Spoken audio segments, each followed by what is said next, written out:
Welcome to the Flying Cherries to the Rise podcast with your hosts, Dustin and Chrissy. And today we have Melissa and Sloan Ferrazzano. Melissa is very exciting. She's a Halloween enthusiast. She is a paranormal investigator and she's a psychic medium. Melissa, tell us a little bit more about yourself. Well, thank you so much for having me on. It's an honor. So, yes, I have had abilities, I would say, all my life.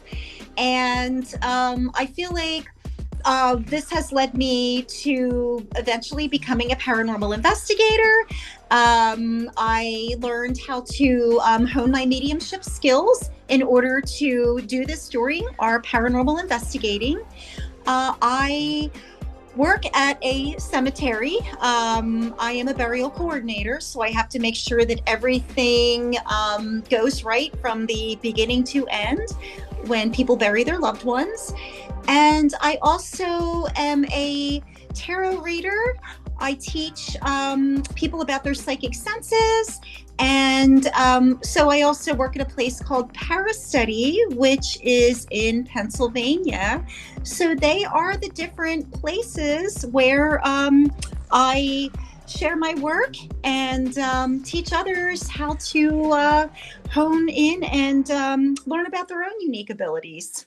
Holy You shit, have girl. your own school. Dustin, what did I say about Professor X's School of Mutants? Yes, We need to right have there. more of those. This girl's got a whole baggage of things that she's doing. Holy Oh shit. my I didn't God. like Yes, you. I just knew like a little Oh. half of things that you were doing. You're just like shit. Especially working at a cemetery. Yeah. How'd you get that job? And especially here, tell us where you grew up at first too. Like where and how'd you kind of discover you had psychic abilities and maybe talking with the dead and maybe growing up in a haunted house. It seems like a lot of these people who had these experiences live in these haunted houses or just come Most of across the something that's time. super crazy. Yeah. Yeah. Well, what's interesting is I often questioned if the homes that I grew up in were haunted or if I'm the one who's haunted. Oh So shit. that's something that I still question because I've always had experiences no matter what home I have been in as a child and in my adult years. And I started having experiences at a very young child. I mean, I'm talking like probably before I was a toddler. And I did not welcome this. I Hmm. think to be frightening. And as a child, I'm sure that goes without saying, you truly don't understand what's happening and you don't know how to verbalize it. And the only way I could describe it was by using the word monster, being a child. And that was the best, vocabulary that I could, use to describe these experiences.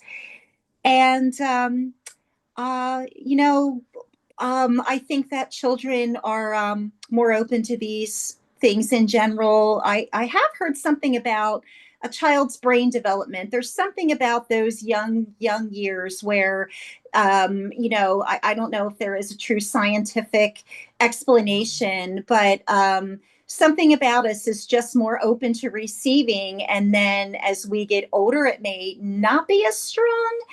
And and I know that that could vary from person to person. um, but I just know that for myself, as I got older, I did whatever I could to tune this out. Mm. I just knew it was there, and I did everything I could to ignore it. And I remember being the teenager who slept with the lights on for years. And it's Mm. funny because when I think back, I'm like, how on earth did I sleep at night with this blaring light in my face? Right. Definitely couldn't. No. Now, Melissa, it's interesting what you said. I think there is a certain amount of conditioning that I don't know if the government does it on purpose to subdue us, but I think if we all knew how capable we are of psychic ability, we would Oh be yeah. too powerful as the public. And I think I do wonder, people talk about like fluoride in the water to suppress. I do wonder sometimes if there is a conscious effort to suppress our psychic abilities. Yes. Yeah, I agree. I agree. I feel like though if it's there, and I do believe we all have abilities. I do. Some people maybe have stronger abilities than others. I don't know if, I mean, I've heard for some emotional trauma as a child could be a reason why somebody may be more heightened than others. I mean, there may be different theories as to why, but I'm not sure that we can totally turn it off. We may be able to find ways to tone it down, but as far as turning it off, I'm not sure that's possible. I think we could do everything we can to try to ignore them, but I guess I can only speak for myself that I tried that and it did not work because in my adult life, it all came back full force. I feel like it almost blindsided me when I wasn't looking. Like, sorry, you don't have a choice in the matter. It's here whether you like it or not. And the best thing I did was learn to embrace it instead of fearing it. And when I embraced these abilities, the whole game changed. So Cool. it's been an interesting journey. That's so cool. Well, the fact you're making a name for yourself and you're going out to the field and you're meeting like-minded people like yourself and getting a little team together. Maybe you could talk about those guys that you're with that you go out investigating. Yeah, I'd love to hear more about that. Yes. So now I grew up in Delaware County, Pennsylvania, which is in the suburbs of Philadelphia. And now Joshua Chairs is the founder of Phantom Detectives, our paranormal team. And it's a very, very small team. There are only three of us. And he was looking for a medium to join the team. And now, one of the people that I studied under to learn about honing these skills and to understand, how we're receiving information, one of my teachers was Cindy Kaza from the Holzer Files. She was on very, Oh, cool. yep, paranormal shows throughout the years. She was the psychic medium. And Joshua saw that I was a student of hers. We were on Cindy's either like a Facebook group or something. And he saw that I'm local. So he reached out to me and asked if I would like to join the team. And this was back in 2021.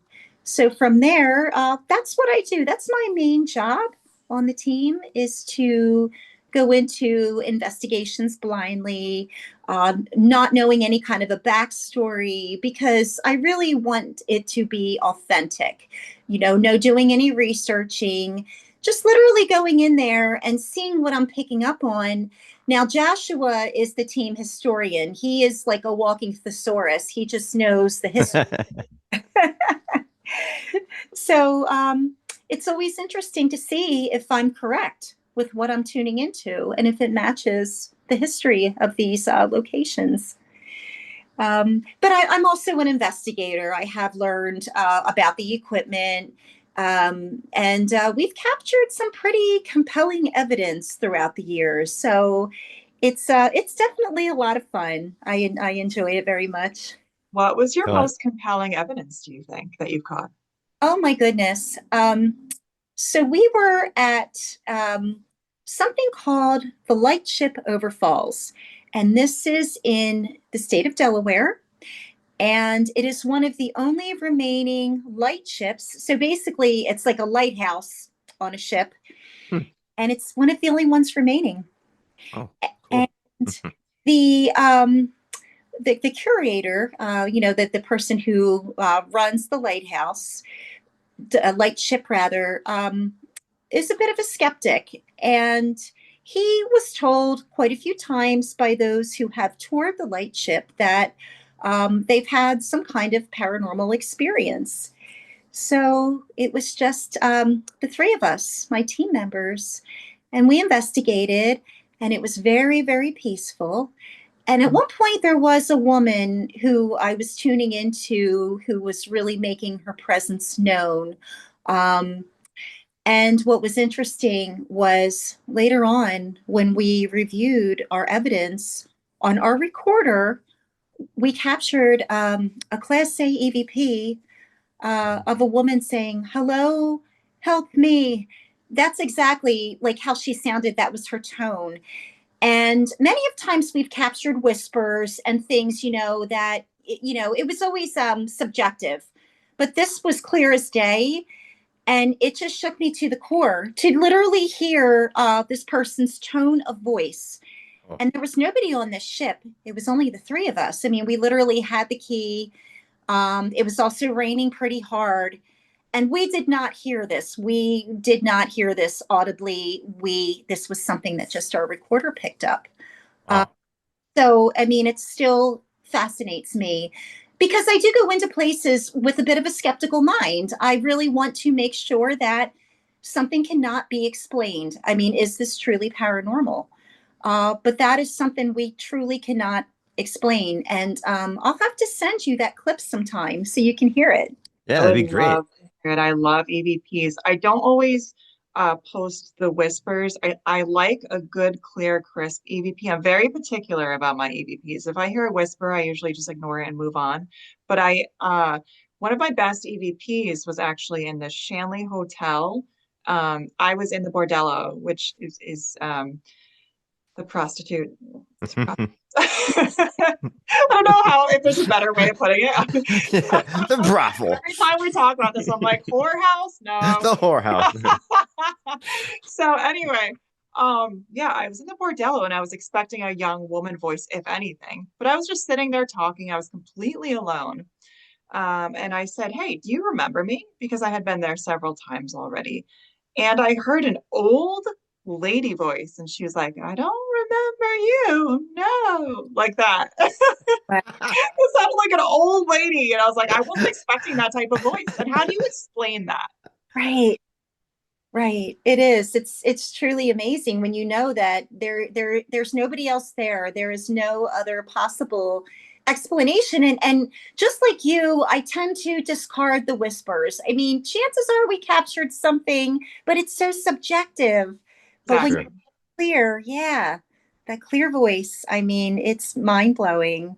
Yeah. So that's definitely one of the things that fascinates me. There was another instance that I'll have to share with you as well, where we were investigating a museum and we were upstairs on the second floor and walked downstairs. And again, it was just us three, and we were locked in, and our belongings were moved on the steps, like something that Oh, barricade us in. whoa. I can't, Whoa. we can't explain it. And the interesting thing is, I thought, well, if somebody is playing a joke and we can't figure out how they would have been able to enter, you would have thought that they would maybe steal our valuables. Sure. But I can't explain that one either. I mean, me and one of my teammates went to walk down the stairs and we just looked at each other. Our things were all over the stairs, boxes of equipment, hoodies. I can't explain that one either. Yeah, it's like some poltergeist moving some shit like that. It is. But no, Angry like ghost. yeah, angry ghost. Yeah, Yeah. no, like or an apparition that's like can get itself totally seen. Like it must take so much energy for that ghost to like move certain things, right? I can only imagine. Because there's that movie, I think it's called Ghost, where I think he's in Yeah. the train station and he meets another ghost, and this other ghost is like kicking around a can. He's like, "How the fuck are you doing that?" And he's trying to kick this can around, and he's like kicking right through it and shit. And he's like, you gotta use your mind, you gotta think and concentrate, use your feelings, you know, shit. Well, Like, and then he finally Justin, kicks the can. Yeah, I'm sorry. oh, so, no, sorry. You know how I talked about telekinesis and how I'm passionate about telekinesis, though? Yes, yes. We move stuff with our minds in the same way that the ghosts move something. Oh, It's I never just thought as about that difficult. either. It's Yeah, just as difficult, I think, for ghosts to move things with their mind power as it is for us to move things with our mind power, but you can do it. sure, sure. Yeah, Yeah. I guess I never thought about that. What's interesting on that note as well is when we were reviewing our EVPs, now we did an EVP session after that occurred. And I remember Joshua on our team had asked, did you move our belongings? Were you trying to play a trick on us? Hmm. And we captured a pretty good EVP of a woman saying, be afraid. And I mean, you can understand what she was saying. It wasn't as good as the capture on the lightship overfalls, but I thought that was pretty interesting. Yeah, Yeah. that's some like angry ghost too. Like, Yeah.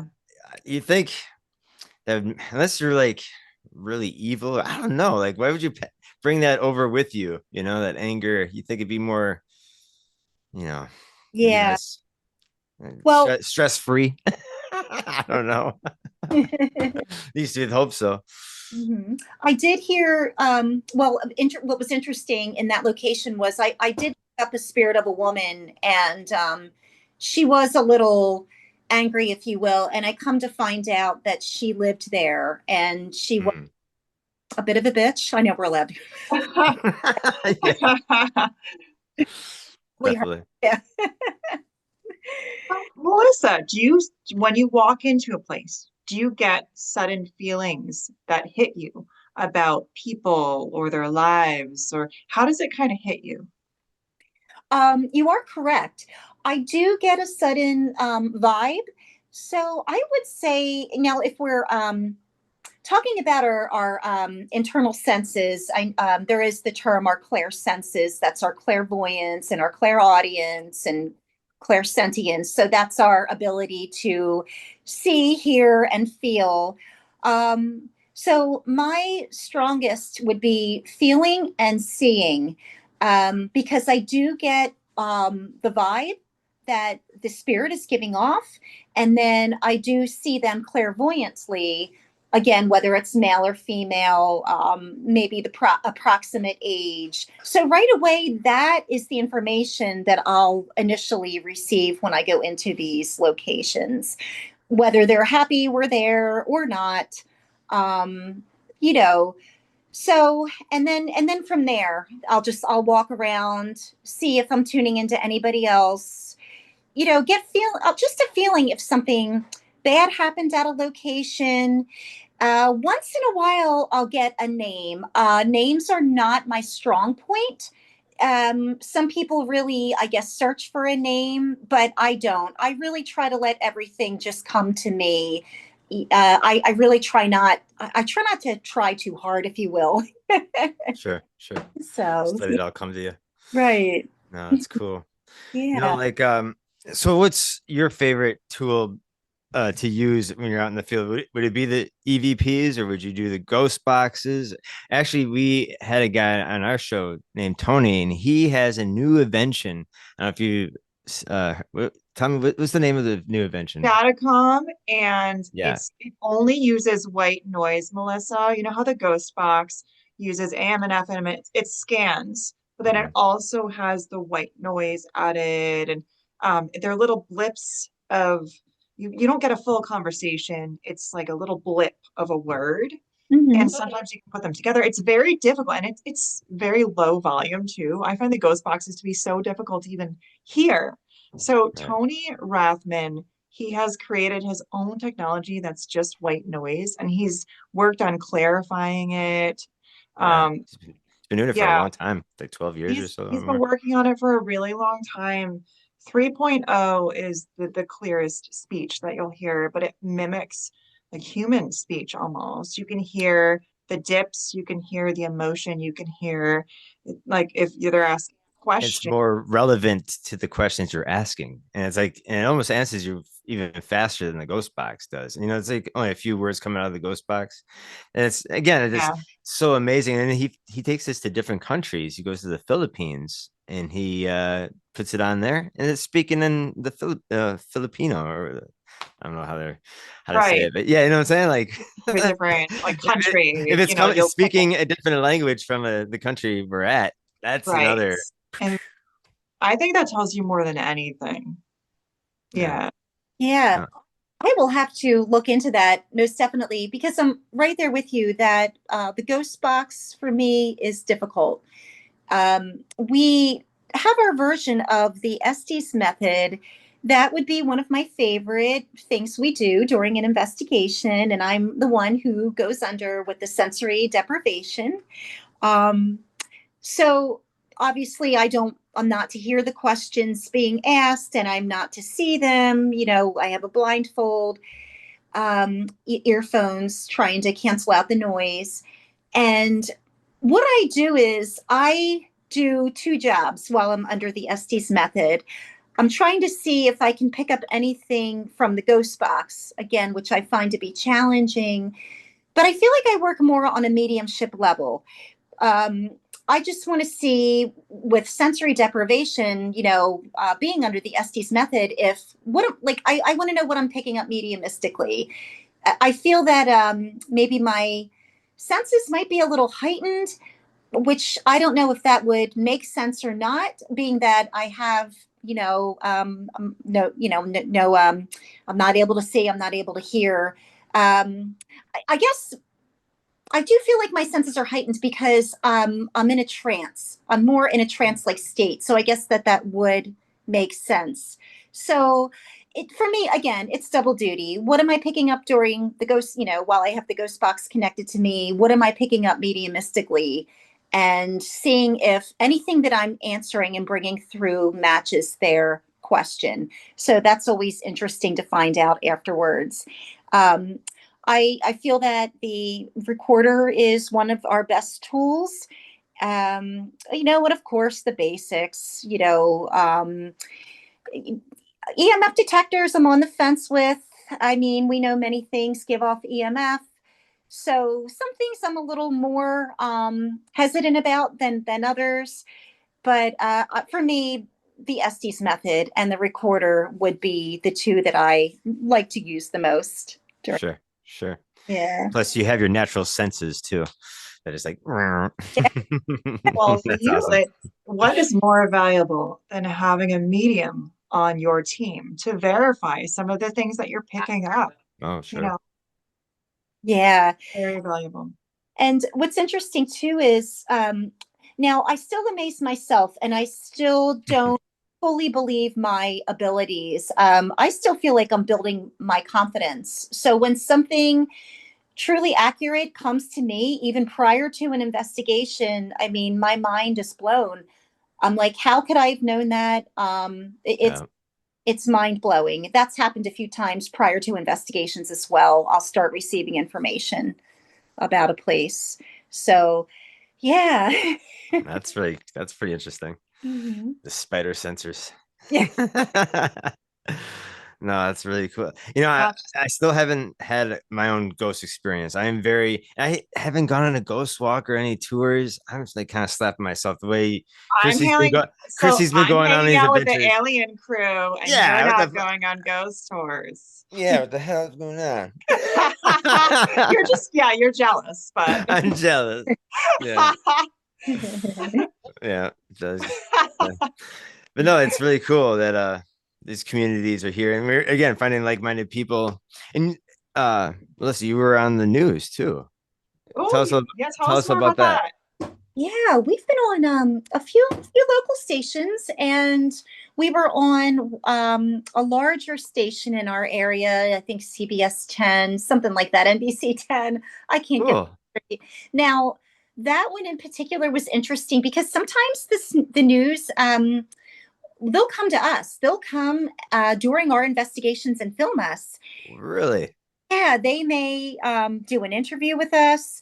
They'll walk around and follow us during our investigations, and they'll put a story together.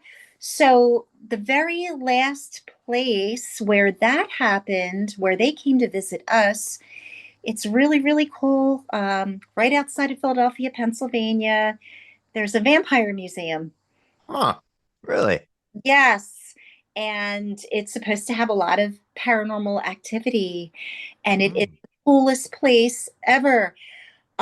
There is a Ouija board table designed by Aleister Crowley in there. Oh, yeah. Fuck yeah.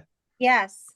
there is a vampire kit, I guess a vampire kit, I guess, to kill a vampire Sure.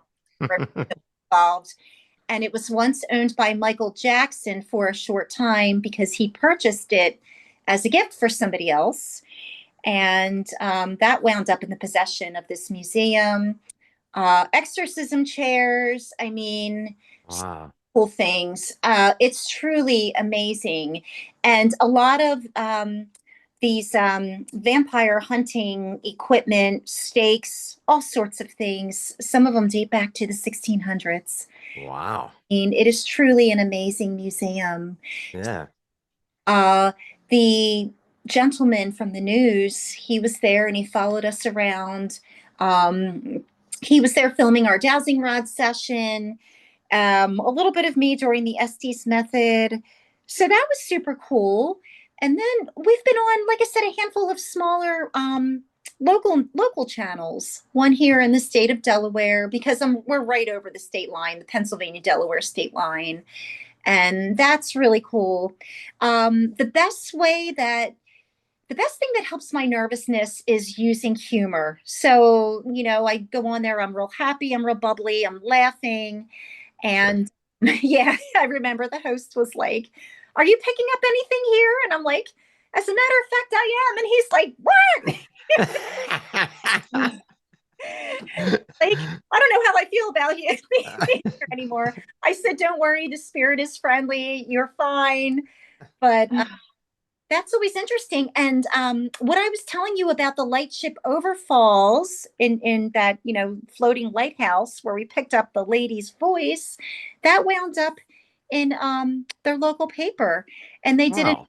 story, yes, about that too, because the locals had heard that it was haunted. So we went in there and said, yeah, it is. And we have the evidence. So yeah. Jesus. Yep. And I know that our team will be featured on another local news story soon because we will be investigating a museum in a week. So that local news would like to hear about how we make out and what evidence we captured. And yeah. Well, isn't that exciting and like almost like an honor that like the news wants to follow you guys around and like just catch the stories that you're doing? Like, come on, Chrissy, where are you at? They need to be following your ass around, Chrissy. No way. I don't need that stress. Yeah, right. But I can see like the news crew going into like the broken fence where you go and like you're like, I don't think we're not supposed to be in here. Right. Security cameras and there's dogs chasing us. The unrealistic truth of being a paranormal investigator is that you're often breaking in Yeah. illegally, just part of the life. But don't the cops have better things to do? Yeah, you think. Think. No, there's this TV show where this like psychic medium is like it's kind of like the cash cab. He picks up random people and he sends their family members or friends or loved ones that passed over and he just starts, dropping names and just have them all crying at the end of some of these car rides. He's like plays a taxi. So one woman gets in there and he's just his jaw drops. He's like, what the fuck? He's like, where do you work? And she's like, in a morgue. He's like, you need to get out of my car right now. The fact that he was so like dead serious about like he had to drop her off early. He's just like, you're just I can't handle you. Yeah. I have a question for Melissa because Melissa is a cemetery coordinator, right? Yes, yes. Yeah, so I know I had mentioned from the beginning. Now, not from the beginning, like I do not view deceased people. They don't visit me. We're the last stop. I know that goes without saying, but the funny thing is that my job is very dirty. I work outside. I get the ground ready for the digging crew. I have to make sure that the ground is clear. I use a ground probe. It's basically like a little Oh, stick, and I have to poke the ground and make sure it's clear. And that being said, So if somebody now say I'm examining the ground with the probe and with my tools, um, if there are people in the surrounding area maybe buried before 1930, I don't touch it. We leave that alone because you truly don't know what's there. And what I mean by that is people were not put in vaults back then. Caskets are put in vaults now. Right. That was from like 1930 on. So you really have to be careful with the area that you probe. You know, Mhm. again, you want to be respectful and you don't want to disturb anybody, if you will. Um, so it's difficult because I always come home with a story. Just because there is a gravestone does not mean the person is there, because sometimes people have put gravestones anywhere. And same thing, if you believe the ground looks clear, it's undisturbed, I may hit a vault with that probe. So cemeteries, not all of them, but this one can be a bit disorganized. It does date back to 1872. So Oh, it isn't extremely old, but old enough, and it's changed hands over the years. So my job is marking the ground for the diggers, watching the ground, being prepared, the diggers digging, being ready for the funeral, for the casket to be put in. I'm present during funerals, and then I'm present after the fact when they take everything down, the tent, the chairs, and when they close the ground. So I have to be there for the whole 9 yards. wow. Yeah. Yeah. And what I try not to do is I try not to have the attitude of business as usual, because I've been present at so many funerals. Again, you are there with a high level of respect, and you're sympathetic. This is somebody's loved one.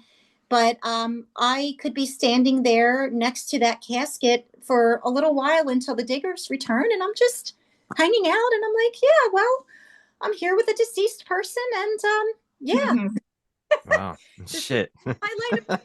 You grow accustomed to that type of stuff, though. Yeah, yeah. And the interesting thing is too is I always say, like I said, my world is not normal because this job literally found me. I did not seek it out. Um, a family friend is on the board of the cemetery and happened to ask my mother, do you know anyone that would like a job here? We need a burial coordinator. And she says, as a matter of fact, I do. So, That- That's Pretty awesome. cool job for a Yeah, that's psychic pretty dope. medium. And Yeah. do you ever, now I know that sometimes people stick around a little after their death. Not always. Do you ever get a feeling that someone's spirit is sticking around? definitely. And the interesting thing on that note is before I started my job, I did a little research about the cemetery, and I found an article written a few years ago about it. Local article saying, you don't want to visit the cemetery alone or at night. And there were all these paranormal experiences reported. So I happened to ask my boss about this article, and she acknowledged the article, but she wouldn't answer me. Hmm. Well, So, sure. yeah, I feel that they have had paranormal experiences and they won't discuss them. As far as myself, you can definitely feel that you are not alone. I mean, I work out there alone quite a bit, and you feel like you're being surrounded, but not in a negative way. As far as capturing something, now I've tried with my recorder and I haven't captured anything. And sometimes paranormal experiences will happen when you're not expecting them. So the one thing that I captured, uh, now I was in our office and I happened to look. We have cameras installed, and I could see one on our main computer. And I just happened to look out where my vehicle was parked because I heard somebody talking. Now, this cemetery is located in an urban area. It's very noisy. And I heard somebody talking outside, and I just happened to look at the camera just to see, is anyone around? And when I glanced at the camera, I kid you not, I saw this mist, this ball, this red, it was red in color, this mist float over my car and just like down the street. And I'm glad I was the only one in the office because I said, holy 4-letter word, what on earth? Oh, you can curse. Yeah, you can curse here. Don't worry about it. It reminded me of something that I've seen over the years, like those paranormal caught on camera shows where people would they could be at a gas station and there would just be this mist floating by, something floating by down the street that you can't, you can't explain. But that was interesting to hear somebody talking and to see this mist just float over my car. I would say that was probably the most compelling paranormal evidence I've seen since Sure. I've been there. It's like an apparition. That's That's an apparition, I would say. Yeah, Mhm. for sure. Yeah. Man. That's what they say. Some people have seen that emanating from someone's body after a death is kind of smoky. Yeah. Rises. Actually, I seen a picture apparently of someone dying on the street, and someone snapped a picture at the right time where you see this little smoky thing coming out of this dude's chest. Yes. You know? Yeah. Weird. So I would call that an apparition. That's amazing though. Apparition, the gold standard. Yeah. I still haven't seen a full apparition like that. Yes. Yeah. Right. I'm right there with you. Now, as a child, I was always woken up out of my sleep by spirits. That is where I would say I realized that I had abilities. And then it started again in my adult life. Because now it still happens occasionally. It still frightens me because I'll wake up and I'll let out a scream. And what happens is I feel them. I feel somebody staring at me, just like if it was a living person. Somebody's just staring and watching you, and I feel it. And then as I open my eyes, I get a quick glimpse of this spirit, and then again I let out that scream and wake up the household.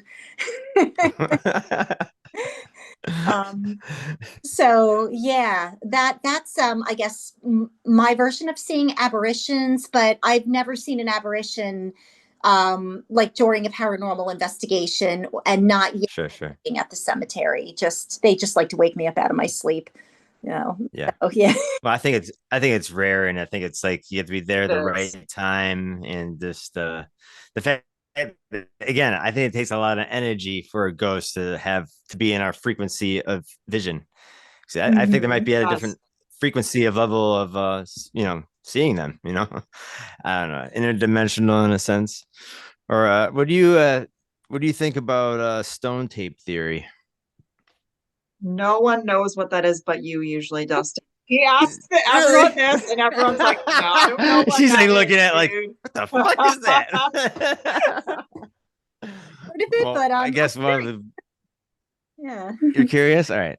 So it's a theory where more or less instead of like a ghost that you see in a room that kind of repeats the same thing on a loop almost, they think that maybe a ghost actually goes through the wall or a ceiling, and when the living comes into the room, it just activates the last moments of this person's life, and it's kind of like embedded. That's why it's called stone tape theory. It's like it's recording the last moments against the walls, the ceilings, or the environment of this one room. It's just a theory. It's not like, I just thought it was an interesting theory when I heard about it the first time. I was like, whoa, I never thought about it that way.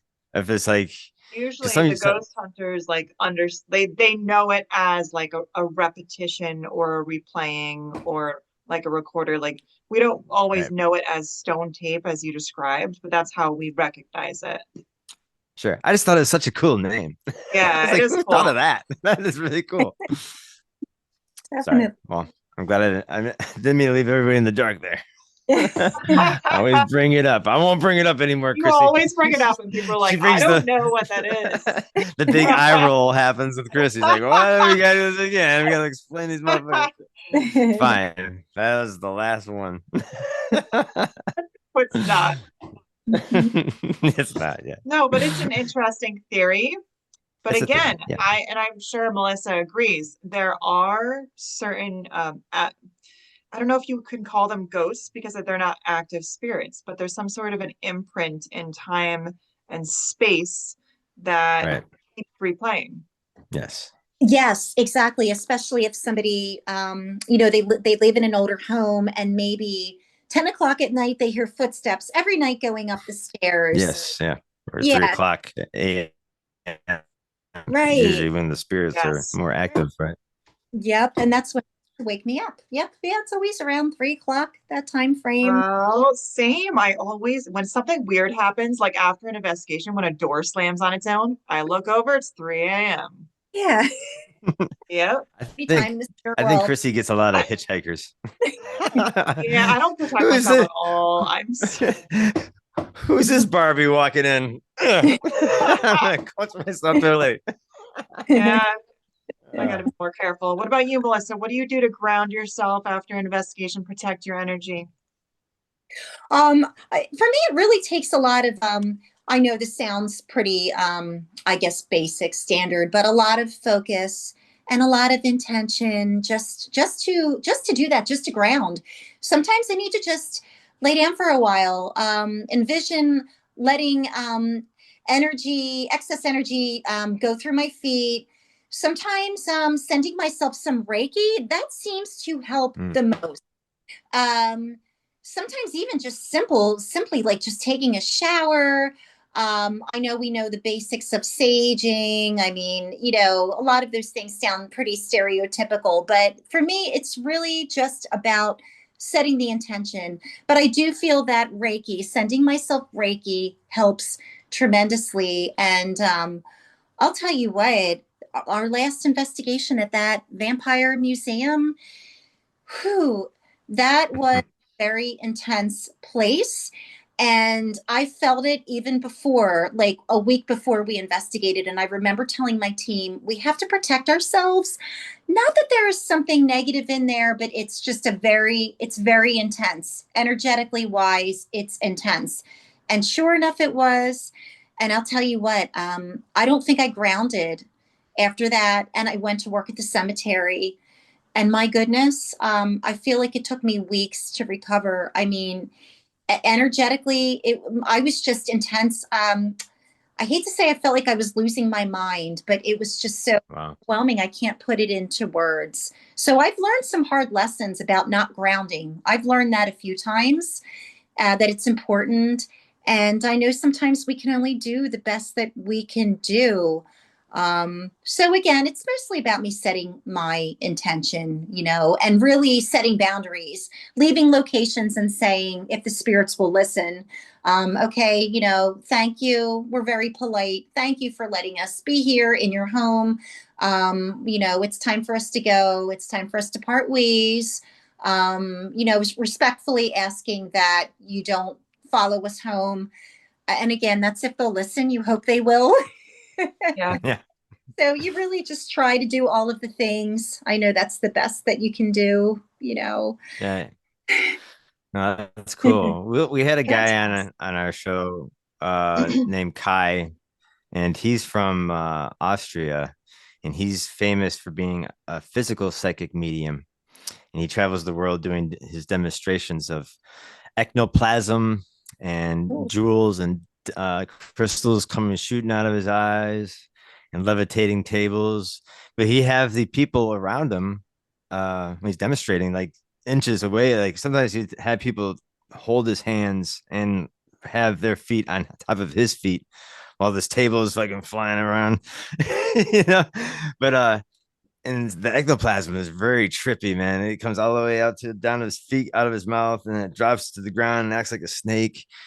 And it's just like, what is going on? You know, I just love people that claim to have these powers that can harness it enough to like show others around him, you know, like. And we found out too that like it was just not him that he can just like pull this out of his ass. He's like he needs other people's meditation and like like you know what I mean? Like these people that like meditate and like bring the power into them. I thought Hmm. that was really interesting when That I is heard interesting. that. I was Right. surprised when I heard that as well. Like it's the power of everyone's mental power Yes. together. And some of the nights would be not as cool as the other like So he's like that energy was so low, like you didn't get to see much. But if it's really high, with everybody's concentrating, the fucking ectoplasm comes flying out of the way. Yeah. Like what the fuck is this? And it looks like this smoky. It looks really dense He smoke. says it feels cold when you touch it, and Yeah, it looks like gauze. wet, and it looks yeah. It Cold and says wet wet. when you touch it, which Yeah. is surprising, and it feels like, and it looks like gauze. Mhm. Wow. That's pretty Yeah. amazing. That is truly a unique ability that, again, and I'm just assuming that a lot of people probably don't possess that. Just sounds so, so different. And of course, when I hear ectoplasm, my thoughts immediately go to Ghostbusters. So I'm thinking, Sure. I know. That's what everyone thinks of, Ghostbusters. Yeah. No, this stuff was popular back in like the 1920s and 19 early 1900s Mhm. of like the psychic mediums who have powers. I think Harry Houdini went out and tried to like debunk a lot of these people.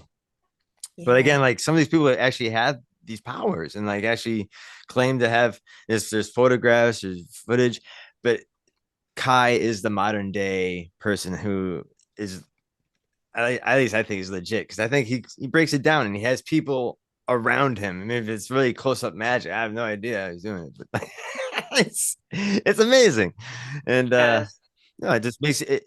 I like to be open minded to the type of things like that because I believe in UFOs and there's just so much things that we can alter our own realities and Mhm. parallel universes. And I think this all has a connection with the ghosts, the Bigfoot, aliens. Everything is all fucking connected in this little fucked up world that we live in. You know what I'm saying? It's like the Disneyland of the galaxy, you know? Yes. Yes, I completely agree. I feel that it most definitely all exists. And I feel that there are more people out there that believe it, that care to admit. There's so much that, I mean, people are so narrow-minded. That's the best way I can put it. I mean, if it's Yeah. in front of them, they don't believe it. There is no abstract thinking, and I feel this narrow-mindedness. I don't know. It just gets to me. It does. It gets to Fear, it's everybody. fear based, and I feel like, obviously, actually Ghostbusters is, I love that movie, but Me also too. it's a pretty good depiction of us as paranormal investigators, to be Yeah. honest, because we're most of the time we are kind of wacky. Most Uh-huh. of the Sure, time we sure. laugh at ourselves. Hmm. But no, I mean, we're not taken seriously. Almost, I've been hanging out with the UFO crowd more lately. Dustin's jealous, but been hanging out I am jealous. Thanks for rubbing it in there, Chrissy. I've been hanging out with the UFO crowd more, and I realize the UFO crowd now in 2025 has more credibility than we do as paranormal investigators still, Yeah, unfortunately. I believe it. And so, you know what I've heard a little bit about? Is it called CE5 or something like that? Or, Yep. yeah, Yep. yeah. Hmm. Thing. I like that concept. I haven't done that personally. It's where Stephen Greer kind of brought that together. A collective people, kind of like how Kai gained his power. He needs the collective people to meditate Yes. to have these UFOs show up in the sky, and then everybody starts taking pictures and stuff like that. But Right. no, no, it's really Yeah. interesting. Yeah. No, again, they've been here since the dawn of time, and like what I've Mhm. researched and stuff like that. So yeah, Yeah. there's always going to be a connection. I think meditation was always a way, or like the DMT, like the drug. I heard that you can just take that drug and you end up talking to aliens and shit. Like, do I really want to do that? I It's don't know. It'd like be kind of terrifying at the same 90%. time. Yeah, it's crazy. Like something insane, like 90% of the people who take DMT actually have experiences where they talk to ETs during the experience, Yeah, which is what are yeah, the odds yeah. that someone have a joint hallucination taking the same drug? Yep, Hmm. yep, Yeah. sure. Definitely interesting. Yeah. Yeah. Um, but when I had mentioned about tuning into spirits prior to entering a location, um, I feel that it really comes down to maybe our state of consciousness, frequencies. Like you said, there are a lot of things involved when you tune into something, whether it's UFOs or, just anything in the realm of paranormal. And I find for myself, again, it happens when I'm not trying. It'll be so random. And when it's random, then it's usually authentic. I remember the first investigation with my team. Now, we were at a place called the Sanderson Museum, which is outside of Philadelphia. A lot of places are outside of Philadelphia that we investigate. It's in a town called Norristown. And Okay. it was a week before we went on this investigation, and I said to Joshua, our team member, I said, I'm having visions of Abraham Lincoln being connected to this place. I said, but I'm sure I'm wrong. And why on earth would he be connected? And he says, no, you're right. And I said, well, are you sure? I said, because maybe I'm just envisioning someone who lived there and had a similar look based, during that time, 1800s. And he says, no, you're right. He's connected. And I said, well, how? And he said, well, Abraham's wife, Mary Todd Lincoln, her grandfather owned that mansion. Mm. My jaw hit the ground. I mean, I was just absolutely floored. So that was one of the times where I said, you have to stop doubting your abilities, because I still don't believe myself. I still question if this is real. And it's not that I don't believe it, but again, I'm just always making sure that it's authentic. So that is one of the times where one of the many times I thought, I can't explain this. I just can't explain it. So that was pretty fascinating. Yeah. That's Yeah. awesome. No, that's really cool. Well, hey, Confidence you gain. well, it's getting close to this hour that Yeah, we it usually do is. here. But no, hey, Melissa, can you tell us where our audience can find your stuff, and maybe uh, contact you if they have any questions, or maybe you want to have you guys and come investigate some of their houses or areas? Sure. So, my paranormal team, you can find us at phantomdetectives.org. And from there, we do have a case report that you can fill out, describing Oh, cool. experiences and how we can contact you. And our other team member, Rick, interviews the potential clients. We find out what you are experiencing and how we can help you. And I have a website. It's psychicmediumautumn.com. And that describes the services that I provide: mediumship, tarot, paranormal investigating. And then you can also find me on Instagram at autumnmedium76. So feel free to reach out if I can help you in any of those realm of things. That's awesome. That's awesome. Hell yeah. We're definitely going to promote you guys and your websites and stuff like that. So that's so dope. I'm so happy for you. And see, again, like you're making a name for yourself. You're having this as a hobby and you're loving it, meeting like-minded people, and then being noticed by the news. Like, again, I wish I was getting noticed by the news. I mean, shit. They knew that I had over 200 photographs of UFOs. They probably shit themselves. So, but no, that's really cool. And I had to thank you again because you were perfect for being on our show. So So perfect. Yeah. yeah. Very interesting interview. Yes. It's an honor, and it was a lot of fun, and I just loved how it's lighthearted, and we could laugh and share stories, and it's good stuff. Thank you for having me. I really enjoyed it.